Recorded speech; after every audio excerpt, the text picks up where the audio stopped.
Hello viewers, so welcome to Bench for Politics. நான் உங்கள் Sathya, election consultant. So நம்ம இன்னைக்கு என்ன பார்க்க போகிறோம்னா, ஒரு முக்கியமான டாபிக் பார்க்க போகிறோங்க. Psychological facts of MLA candidates. So ஒரு 10 முக்கியமான சைக்காலஜிக்கல் டேர்ம்ஸை வந்து கன்சிடரேஷன்ஸ் வருதுங்க. ஃபஸ்ட்டு விஷயம் என்னென்னா, ஒரு எம்எல்ஏ வந்து ரேலி போகிறாங்க வச்சுக்கோங்களேன். அந்த ரேலி அதை சுற்றி வர க்ரௌடு, மக்கள் சவுண்டு, இல்லைன்னா அந்த ஒரு க்ரௌடை பார்த்து அந்த எம்எல்ஏ என்ன நினைக்கிறாங்கன்னா, total crowd equal to total vote. Actually அப்படி வராதுங்க. ஏன்னா முக்கால்வாசி க்ரௌடு பார்த்தீங்கன்னா மெஜாரிட்டி கீழே இருக்க ஆட்கள் வர வச்ச க்ரௌடாக மெஜாரிட்டி இருக்கல சான்சஸ் இருக்குது. ஒன்று. ரெண்டாவது பார்த்தீங்கன்னா, ஃப்ரீ டிரான்ஸ்போர்ட் கிடைக்குது, இல்லைன்னா காசு தராங்க, இந்த மாதிரியான காரணத்தினால வர காரணங்கள் இருக்குது. ஸோ க்ரௌடை பார்த்து ஓட்டர்ஸ் ஆகும்னு நினைக்கக்கூடாது. Point number 1. பாயிண்ட் நம்பர் 2 பார்த்தீங்கன்னா, மிஸ்கன்செப்ஷன். அதாவது இந்த எம்எல்ஏ சுற்றி இருக்க மக்கள் எல்லாருமே பார்த்தீங்கன்னா பாசிட்டிவான வார்த்தைகள் மட்டும்தான் இவங்ககிட்ட பேசிகிட்டே இருப்பாங்க. ஸோ நம்ம ஆட்கள் இங்கே இருக்காங்க, அது முடிஞ்சிருச்சு, இது நடந்துருச்சு, இது வந்துருச்சு, இது ஆயிடுச்சு. ஸோ இந்த மாதிரி பாசிட்டிவான விஷயங்கள் இந்த எம்எல்ஏ சுற்றி பேசிக்கிட்டே இருக்கும்போது அந்த எம்எல்ஏ பாசிட்டிவாகவே இருப்பாங்க. ஆனால் கோவமா இருக்க ஓட்டர்ஸ் குறித்து இவங்க யோசிக்குவாங்களா தெரியல.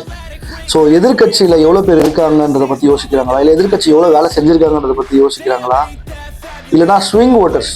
அதாவது ஸ்விங் ஓட்டர்ஸ்னா சில நேரங்களில் மக்கள் அந்த கட்சிக்கு ஓட்டு போட்டுருப்பாங்க, சில நேரம் இந்த கட்சி ஓட்டு போவாங்க. இப்போ யாருக்கு ஓட்டு போட தயாராக இருக்காங்க, அதை நம்ம பக்கம் இழுக்கிறதுக்கான வழி என்ன, இந்த மாதிரியான நெகட்டிவான ரியாலிட்டி கிரவுண்டுமே அந்த எம்எல்ஏக்கு தெரிஞ்சு அதுக்கான ஆக்ஷன்ஸ் எடுக்கிறது தாங்க அந்த களப்பணியோட வேலை. ஸோ இந்த மாதிரியான நேரங்களில் ஒரு பொலிட்டிக்கல் கன்சல்டன்சி இந்த எம்எல்ஏ கூட இருந்தாங்கன்னா அவங்களோட கன்வர்ஷன் ரேஷியோ ரொம்ப அதிகமாக இருக்குங்க. ஸோ அவங்க ஓட் பேங்க்ஸில் ஒரு 15% 30% அதிகமான மக்களை உள்ளே கொண்டு வரதுக்கு ஒரு கன்சல்டன்சி ஹெல்ப் பண்ணுங்க. எமோஷ்னல் ரீதியாக சில நேரங்களில் எம்எல்ஏ கேண்டிடேட்ஸ் ரியாக்ட் பண்ணுறதுனால, ஸோ இப்போ எக்ஸாம்பிளுக்காக ஒரு ஃபால்ஸ் ரூமர்ஸ், ஃபேக் நியூஸாக இருக்கட்டும், அதுக்காக வந்து இவங்க சில மைக்கில் பிரச்சாரம் பண்ணும்போது, சில ரேலிலேயோ சில எமோஷ்னலாக வந்து இவங்க பேசுறது வந்து அதை இவங்க தவிர்க்கத்தக்கது. ஸோ அதெல்லாம் இவங்க இக்னோர் பண்ணி போகிறதுக்கு இவங்க பார்க்கணும். ஒன்று. ரெண்டாவது பார்த்தீங்கன்னா, சைலண்ட் ஓட்டர்ஸ். ஸோ சில ஓட்டர்ஸ் பார்த்தீங்கன்னா எந்த ரேலிஸ்க்கும் வரமாட்டாங்க, எந்த பிரச்சாரமும் வரமாட்டாங்க, ஸோ என்னவும் பேசவும் மாட்டாங்க. ஸோ அவங்க வந்து ரொம்ப மைனாரிட்டியாக இருப்பாங்கன்னு நம்ம நினைக்கிறது தான் தவறுங்க. 2026 எலெக்ஷன் பார்த்தீங்கன்னா கடந்த 70 வருஷம் தமிழக அரசியலோட ஓவரால் பர்செப்ஷன், ஓவரால் வியூகத்தையுமே மாற்றி அமைக்கக்கூடியதுங்க. ஸோ களங்கள் வந்து ரொம்ப சேலஞ்சிங்காக இருக்கு. களங்கள் பார்த்தீங்கன்னா ரொம்ப காம்படிஷனாக இருக்கு. ஓகே. ஸோ பழைய அனுபவமுள்ள ஆட்கள் அவங்க எக்ஸ்பீரியன்ஸ் மூலியமா இந்த வாட்டி எலெக்ஷன் களப்பணிகள் செய்யறதை தாண்டி டேட்டா ட்ரிவனாகவும் ஸ்ட்ராட்டஜி மூலியமாகவும் நம்ம மக்களை சந்திக்கும் போது conversion of percentage of vote bank ரொம்ப அதிகங்க. ஸோ ரெகுலரான பேசிஸ்ல எம்எல்ஏ கேண்டிடேட்ஸ் வந்து மக்கள் ஓட்டை இவங்க பக்கம் சேகரிக்கிறதுக்கான வழிகள் என்னன்றது டெய்லி பார்க்கணுங்க. உங்களோட ஷார்ட் டேர்ம் அடிக்ஷனுங்க. அதாவது அந்த எம்எல்ஏ வந்து மீடியா கவரேஜில் அவங்க நிறைய வியூஸ் போகுது, இல்லை நிறைய லைக்ஸ் போகுது, நிறைய பேருக்கு ஷேர் ஆகுது. இந்த மாதிரியான சின்ன சின்ன விஷயங்கள்ல இவங்க திருப்தி அடைஞ்சு சந்தோஷம் அடைகிறனால இவங்க முக்கியமான லாங் டேர்ம் கோல நிறைய இடங்களில் நிறைய எம்எல்ஏஸ் மிஸ் பண்ணிடுறாங்க. ஸோ அதை பண்ணக்கூடாது.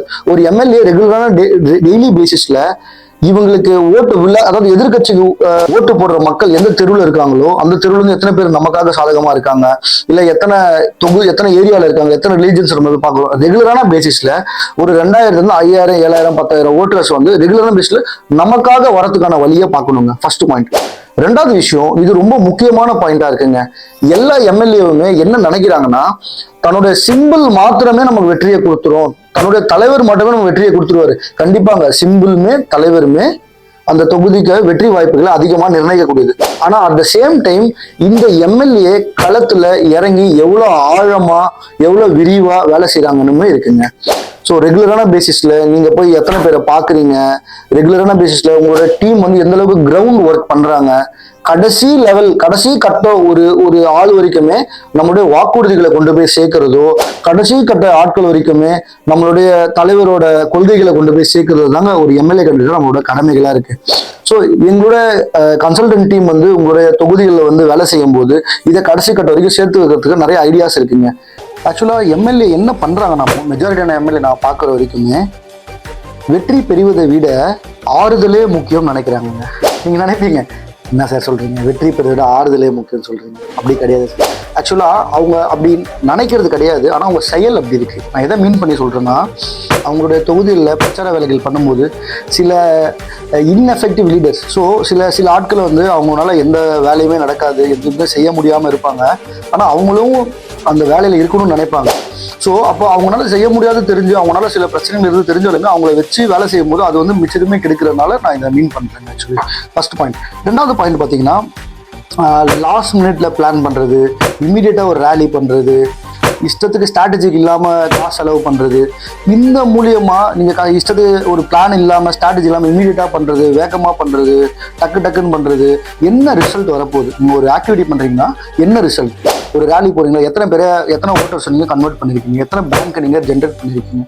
இந்த மாதிரி ஒரு டேட்டா ட்ரிவனாக, ஒரு ப்ராசஸ் ட்ரிவனாக நீங்கள் உங்களுடைய தொகுதியில் பிரச்சாரம் பண்ணும்போது உங்களால் கண்டிப்பாக ஜெயிக்க முடியும். நிறைய பேர் என்ன கேட்குறாங்க, நீங்கள் எந்த கட்சி சார்? ஆக்சுவலி தமிழ்நாட்டில் 4 முறை போட்டி நடக்குது, நீங்கள் எந்த கட்சின்னு கேட்குறாங்க. ஸோ நான் வந்து சமூக ஆர்வலில் இருக்கேன். ஸோ எல்லா கட்சியுமே என்னை பொறுத்த வரைக்கும் ஒரு பொலிட்டிஷியன் கன்சல்டண்ட்டாக எனக்கு எல்லாமே ஈக்குவல் தான். ஸோ ஒரு சுயேட்சை ஆட்களாக இருக்கட்டும், அவங்களுமே எனக்கு ஈக்குவல் தான். நம்ம ஒர்க் பண்ண போகிறோம், அவங்களோட பிளான்ஸை டெலிவரி பண்ண போகிறோம், அவங்களோட ஆம்பிஷனை ஃபீல்டில் எக்ஸிக்யூட் பண்ண போகிறோம். ஸோ நம்ம இன்றைக்கி பார்க்க போகிற டாபிக் என்னென்னா, ஒரு எம்எல்ஏ ஆக போகிற ஒரு கேண்டிடேட் வந்து ஃபீல்டில் பிரச்சார டைமில் என்ன மாதிரியான சைக்காலஜிக்கல் திங்ஸை பார்க்குறாங்கன்ட்டு.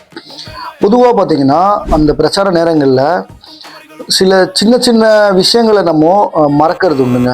பொதுவாக பார்த்திங்கன்னா அந்த தொகுதிகளில் இருக்க வார்டு லீடராக இருக்கட்டும், இல்லை யூனியன் லீடராக இருக்கட்டும், இல்லைனா வந்து அந்த கம்யூனிட்டி ஹெட்டாக இருக்கட்டும், இல்லைனா வந்து கோவிலில் இருக்க அந்த கம்யூனிட்டி மெம்பராக இருக்கட்டும், இல்லைனா அங்கே இருக்க அந்த கிறிஸ்டின் சர்ச் பாஸ்டர்ஸாக இருக்கட்டும், இல்லைனா அங்கே இருக்க மசூதியோட ஹெட்டு தலைமையாக இருக்கட்டும். ஸோ இந்த ஆட்களை நம்ம பார்த்து, தலைமைகளை நம்ம பேசி, அவங்களுக்கு தேவையான விஷயங்கள் நம்ம நடைமுறைக்கு செஞ்சு கொடுத்து, நம்ம அவங்களோட தேவைகளை, கோரிக்கைகளை நம்ம ஏற்று நம்ம அவங்களுக்காக வேலை செஞ்சு கொடுக்கும்போது அவங்க சைட்லேருந்து ஆன வாக்குகள் வந்து நம்மளால் சேமிக்க முடியும். அட் த சேம் டைம் நம்ம என்ன பண்ண மறந்துடுறோன்னா, அந்த நேரங்களில் இவங்கள நம்ம மறந்துடுறோங்க. ரெண்டாவது விஷயம், அவசரமாக நம்ம பிளான்ஸை எக்ஸிக்யூட் பண்ண ட்ரை பண்ணும்போது நம்ம உள்ளுக்குள்ளே நிறைய குழப்பங்கள் வருதுங்க. ஸோ இந்த குழப்பங்கள் எல்லாம் நம்ம அப்கமிங் டேஸில் மாற்றி அமைக்கணுங்க. ஸோ கடந்த சில நாட்களாகவே நம்ம அந்த சைக்காலஜிக்கல் திங்ஸை பற்றி தான் உங்கள்கிட்ட நான் பேசிகிட்டு இருக்கேன். ஸோ இதை பற்றி நிறைய வீடியோஸ் நீங்கள் தெரிஞ்சுக்கணுன்னா என்னோட சேனலுக்குள்ளே போய் பாருங்கள். ஸோ நாங்கள் உங்கள் தொகுதியில் உங்கள் கூட நின்று உங்களுக்காக வேலை செஞ்சு கொடுக்கணும்னு நீங்கள் நினைக்கிறீங்கன்னா எங்களோட சேனலில் இருக்க எங்கள் டீமை காண்டாக்ட் பண்ணுங்கள். அவங்க உங்களுக்கு ஐடியாஸ் கொடுப்பாங்க. ஸோ யார் அதிக ஒர்க்கு களத்தில் கேம்பெயினுக்காக தாண்டி மக்களுக்காக நிற்கிறாங்களோ அவங்க தாங்க ஜெயிக்கிறாங்க. பெரும்பாலான நேரத்தில் பார்த்திங்கன்னா நம்ம நினைக்கிறத மக்கள் நினைப்போம், ஆனால் ஆக்சுவலி அவங்க இல்லை. அவங்க வந்து அந்த பேபி சில பேர் வந்து கிராம இன்டீரியருக்குள்ளே இருக்கலாம். அந்த இன்டீரியர்லேருந்து ரோடு வசதிகள், அப்புறமா தண்ணீர், குடிநீர் சப்ளை, இல்லைனா எலக்ட்ரிசிட்டி, இந்த மாதிரியான பிரச்சனைகள் இருக்க ஆட்கள் நீங்கள் அந்த பிரச்சனையை அவங்களுக்கு நீங்கள் சரி பண்ணி தரேன்னு சொல்லி நீங்கள் அவங்களுக்கு ஆதரவு கொடுக்கும்போது கட்டாயம் அவங்க ஓட்டு நமக்கு விழுங்க. உங்கள் தொகுதியில் கன்சல்டன்ட் கூட இருந்து நீங்கள் ஜெயிக்கணும்னு நினச்சிங்கன்னா கீழே இருக்க நம்பரை காண்டாக்ட் பண்ணுங்கள். எங்கள் டீம் உங்களை காண்டாக்ட் பண்ணுவாங்க. ஸோ வேறு ஒரு நாள் நம்ம ஒரு நல்ல டாப்பிக்கோட மீட் பண்ணலாம். அன்டில் தென், பாய் பாய்.